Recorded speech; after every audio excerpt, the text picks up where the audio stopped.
Jadi pasal-pasal 24 itu berkaitan erat dengan kekuasaan kehakiman. Ya.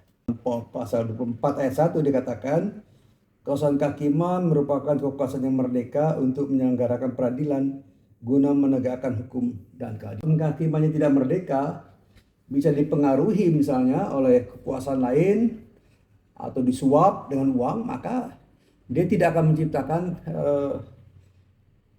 tidak bisa menegakkan hukum dan keadilan. Misalnya katakanlah dan sengketa perdata antara orang yang orang rakyat biasa, rakyat miskin, ya karena tanahnya mau disita, ya dia melawan kekuasaan yang punya duit. Misalnya dalam kasus yang seperti penggusuran rumah nenek, ya yang di Surabaya itu, ya kan yang mengerjakan itu mafia punya duit, dan hukum itu harus tegak di situ. Oleh karena itu kekuasaan kehakiman harus merdeka, tidak boleh berpihak, ya tidak boleh berpihak kepada salah satu pihak yang berperkara dalam sengketa perdata misalnya, atau dalam gugatan tata usaha negara seorang pegawai yang dipindahkan ke lokasi yang lebih jauh, bukan bidang dia, maka itu adalah suatu kewenangan. Dan bagaimana caranya mengatasi? Melalui pengadilan. Jadi pegawai ini menggugat ya putusan tun. Nah, syaratnya adalah final dan konkret dan bersifat individual. Nah, kehakiman dilakukan oleh sebuah mahkamah agung dan badan peradilan yang berada di bawahnya dalam lingkungan peradilan umum, lingkungan peradilan agama, lingkungan peradilan militer, lingkungan peradilan tata usaha negara, dan oleh sebuah mahkamah konstitusi. Ini suatu hal yang baru. Sejak reformasi reformasi 98 bergulir, maka salah satu buah dari reformasi adalah penguatan dari kekuasaan kehakiman ini. Mahkamah Agung. Jadi puncak tertinggi dari kekuasaan peradilan hukum adalah Mahkamah Agung dan badan peradilan di bawahnya dalam lingkungan peradilan umum. Apa itu? Misalnya pengadilan negeri, pengadilan negeri di Bogor ada pengadilan negeri, di kota Bogor di Kabupaten Bogor juga ada.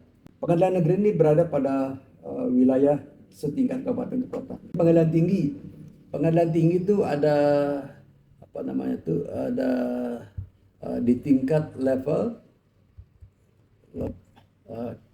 provinsi. Nah, kemudian berpuncak pada Mahkamah Agung. Tata usaha negara hanya ada di tingkat ibu kota provinsi. Ya, ini pengadilan tata usaha negara. Ya, harusnya demikian ya, tapi pengadilan banding juga ada di tingkat provinsi, tingkat banding. Ya, makanya tidak ada peradilan tata usaha negara Jakarta Timur, nggak ada. Tidak ada peradilan tata usaha negara Kota Bogor, yang adalah peradilan tata usaha negara di Kota Bandung. Peradilan agama, nah, kalau peradilan agama di tingkat pertama itu ada di setiap kabupaten kota. Ya. Misalnya peradilan agama Kota Bogor, peradilan agama Kabupaten Sukabumi.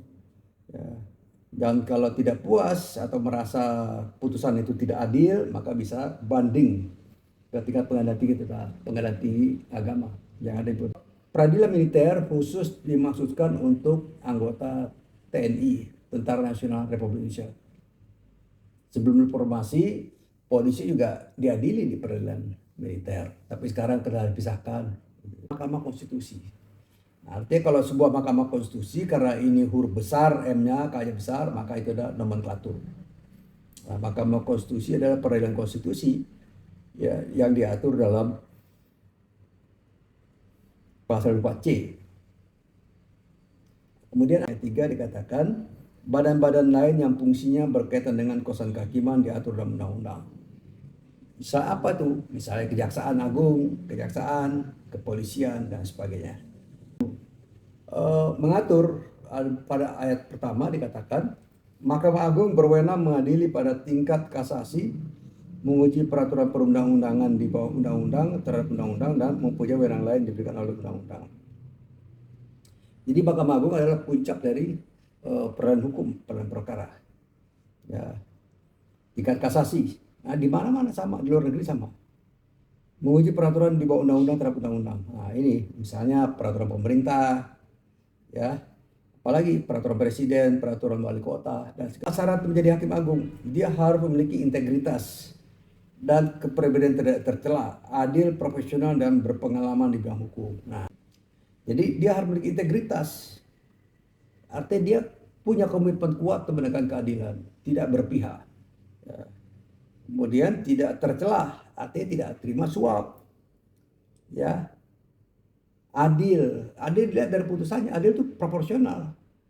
Ya, bukan berarti seorang yang didakwa kemudian harus dibebaskan, bukan itu adil. Tapi kalau diberikan hukuman yang sesuai dengan perbuatannya itu baru adil dan harus dibuktikan dengan bukti-bukti dalam pengadilan.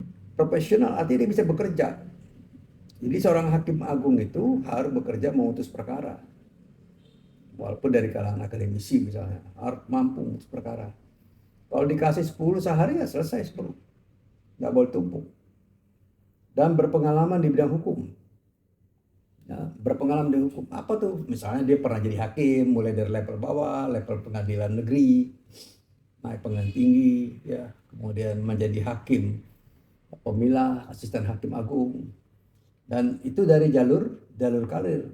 Kalau dari jalur karir, dosen boleh. Ya, dosen fakultas hukum boleh melamar mengikuti seleksi calon hakim agung. Tapi harus berpengalaman, jadi dosennya harus 20 tahun misalnya.